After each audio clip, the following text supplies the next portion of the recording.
प्यारे ज्ञानात्मन, आज दिनांक 12 मार्च सन 2024 ईस्वी की शाम भाई प्रवेश एवं सतबीर जी के आवास पर भादराबाद हरिद्वार उत्तराखंड में हम और आप सत्संग के माध्यम से आमने सामने हैं। आज के सत्संग का जो आयोजन भाई सतबीर जी ने किया है वो अपने पूज्य पिता महात्मा चितानंद जी की पुण्य स्मृति में किया है। किसी भी व्यक्ति की पुण्य स्मृति में किसी भी धार्मिक अनुष्ठान का होना, आयोजन होना, इस बात की सूचना देता है कि हम उनके पद चिन्हों पर चलकर अपने जीवन की यात्रा करें, हम उनके आदर्शों पर जीकर अपने जीवन को सुख शांति, ज्ञान, प्रेम और मोक्ष के क्षेत्र में पहुंचाएं। बहुत कम ऐसे व्यक्ति महात्मा होते हैं जो अपने जीवन जीने के बाद दूसरों को प्रेरणा दे के चले जाते हैं कि तुम भी अपने जीवन में किन्हीं अवगुणों को मत आने देना।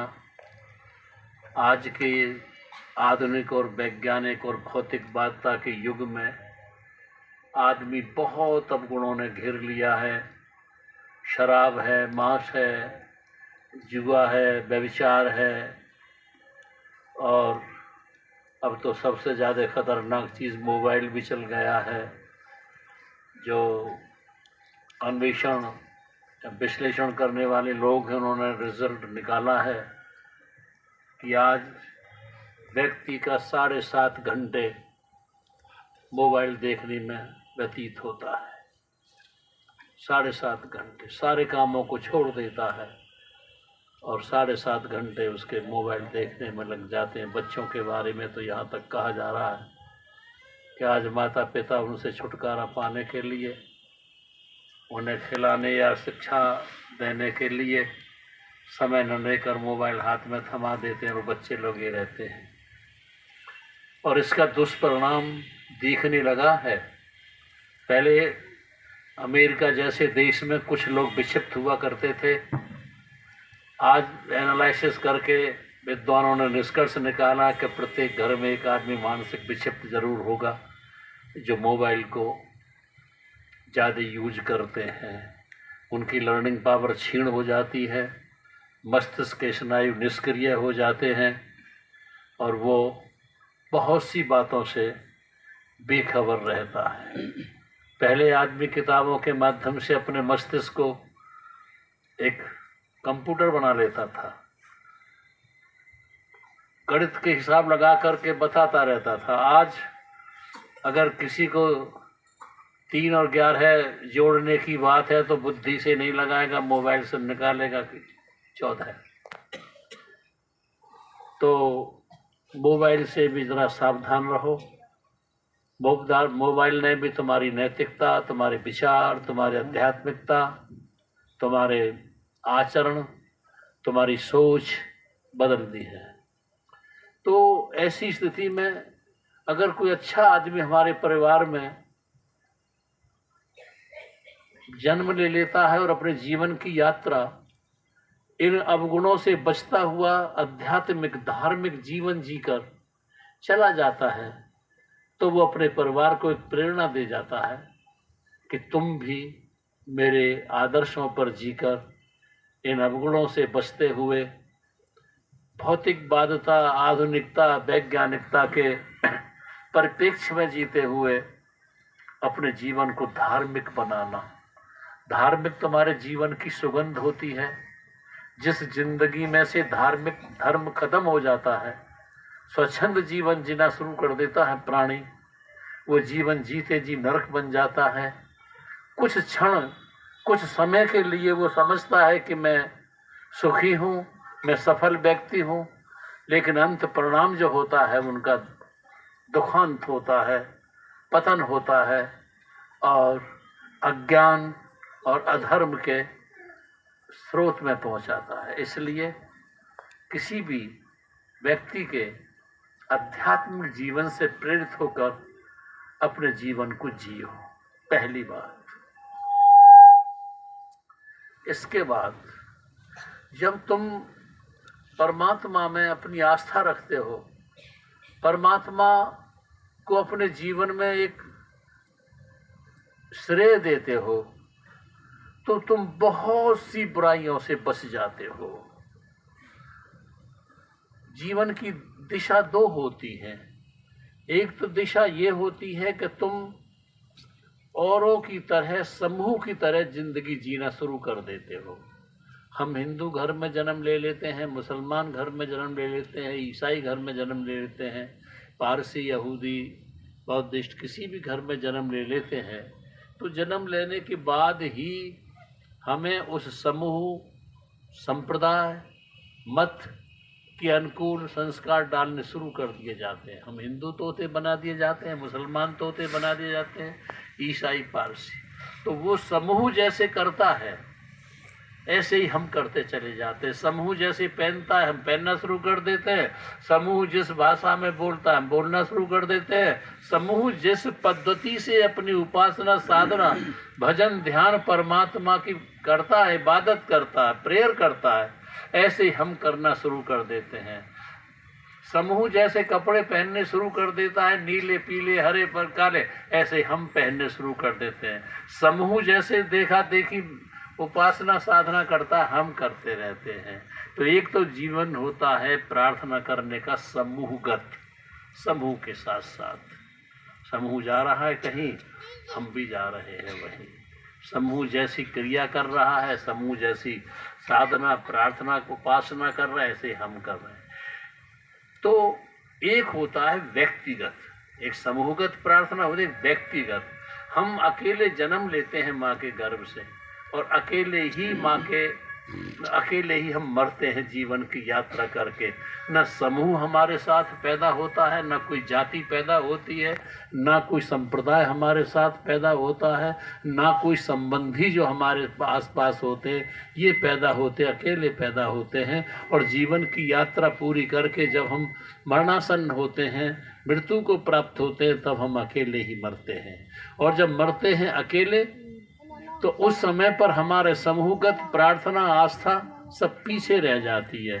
तो एक तो ये होता है कि जो हमसे पहले समूह ने परमात्मा का दर्शन अपनी आंखों से किया है,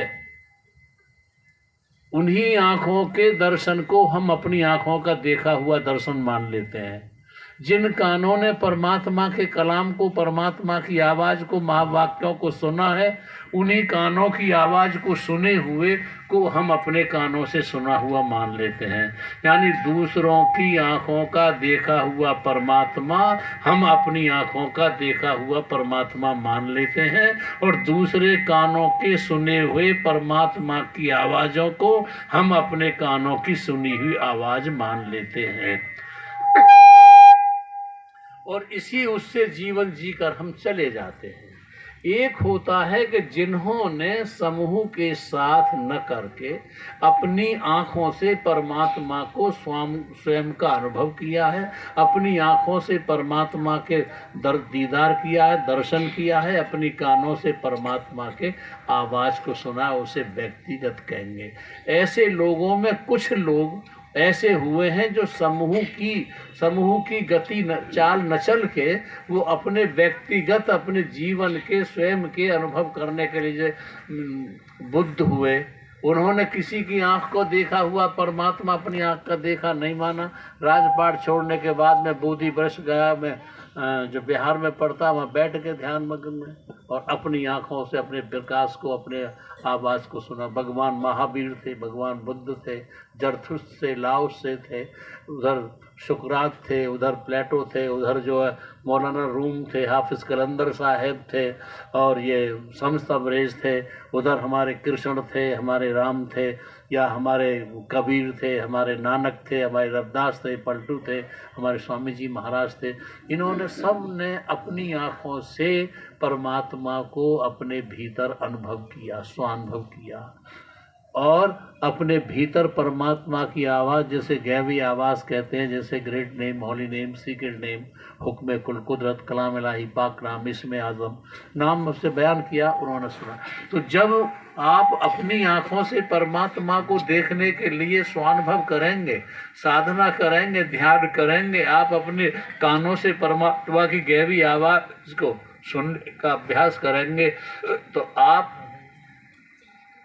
एक दुनिया के लिए एक नया संदेश छोड़ेंगे। और नया संदेश ये छोड़ेंगे कि जैसे औषधि से रोग भयभीत होता है, दवाई से रोग भयभीत होता है, जैसे धर्म से अधर्म भयभीत होता है, जैसे ज्ञान से अज्ञान भयभीत होता है, जैसे मतलब जन्म से मृत्यु भयभीत होती है, या जैसे आप किसी महापुरुष के संसर्ग में जब जीवन जीते हैं तो आपसे नशेड़ी दूर भागते हैं, चोर दूर भागते हैं। नशेड़ी आदमी नहीं आना चाहता उन लोगों के पास जहाँ नशा का विरोध होता है, नशा नहीं करते। तो ऐसे उनमें एक मैं छोटी सी बुद्ध जगत की ओर तो मैं ले चलता हूँ। भगवान बुद्ध ने जब अपने भीतर ध्यान के माध्यम से अपनी सारी ऊर्जा को समेट कर और दूसरों को जब उपदेश करना शुरू किया, तो वो कपिल वस्तु राज को छोड़ करके बोधि वृक्ष गया में बैठे, और गया के बाद में वो जेतवन बिहार में रहने लगे थे।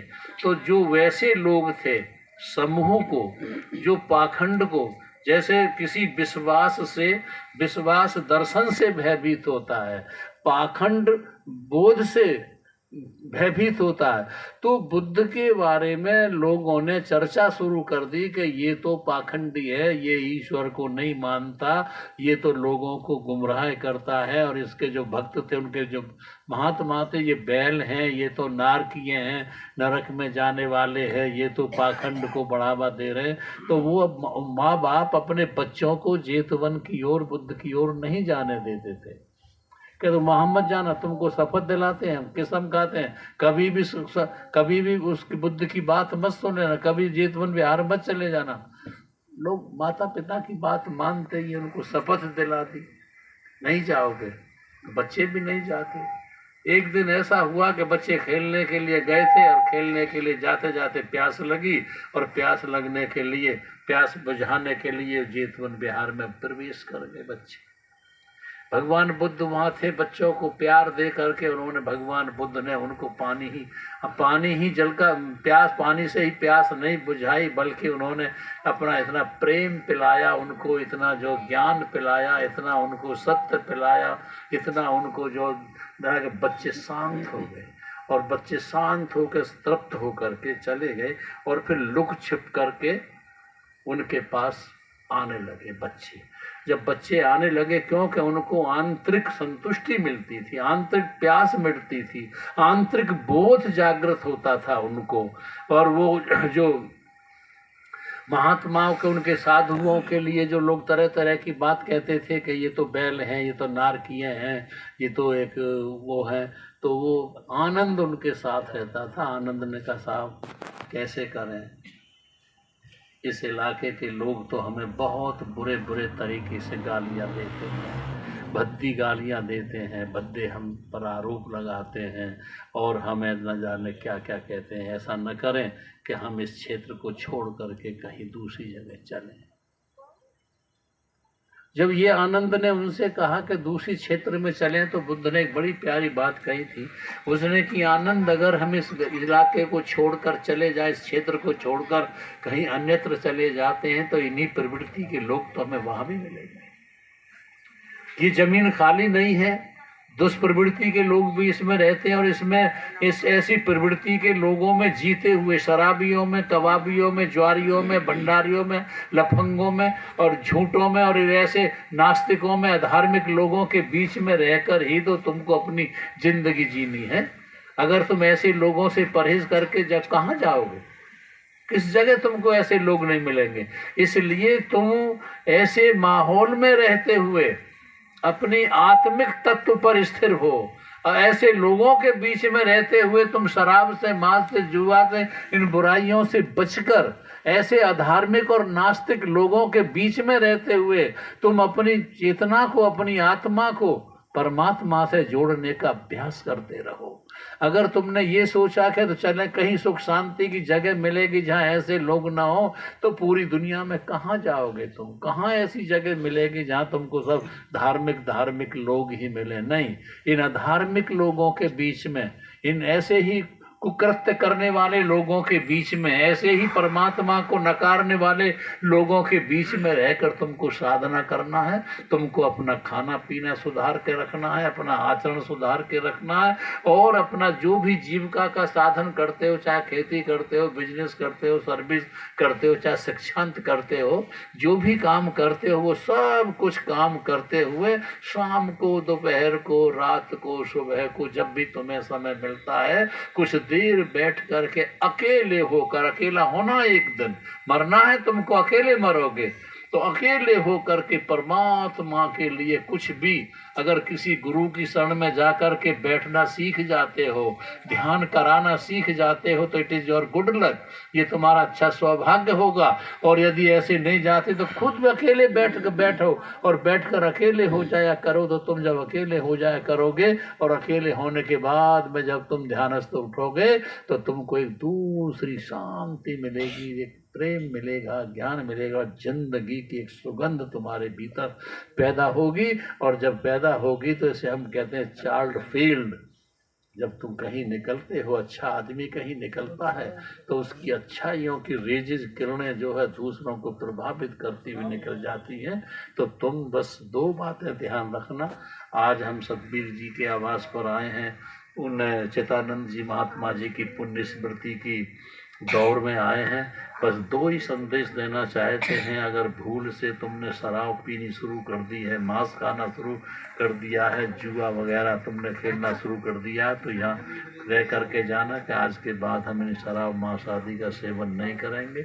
और जो कुछ भी तुम थोड़ी बहुत देर, 24 घंटे में बहुत काम करते हो अपनी गुजर बसर के लिए, कुछ देर बैठकर अकेले परमात्मा का सिमरन नाम जरूर लिया करो। इससे तुम्हारे जीवन की अदृश्य बलाएं प्रभावहीन होंगी, और जिस वक्त तुम देह छोड़कर जाओगे तो ये तुम्हारा आचरण, तुम्हारा कर्म, तुम्हारी भक्ति, तुम्हारी साधना, तुम्हारी एक दिशा, शुभ दिशा बन जाएगी, और जो दिशा तुम्हें सत्य, ज्ञान, प्रेम, मोक्ष या आनंद में ले जाएगी। बस इन्हीं शब्दों के साथ मैं अपनी बात पूरी करूंगा। आपने मेरी बात को बड़ी शांत और प्यार से सुना है, इसके लिए मैं आपका बहुत बहुत आभारी। और अंत में आपके अंदर बैठे उसी कुल मालिक को आधार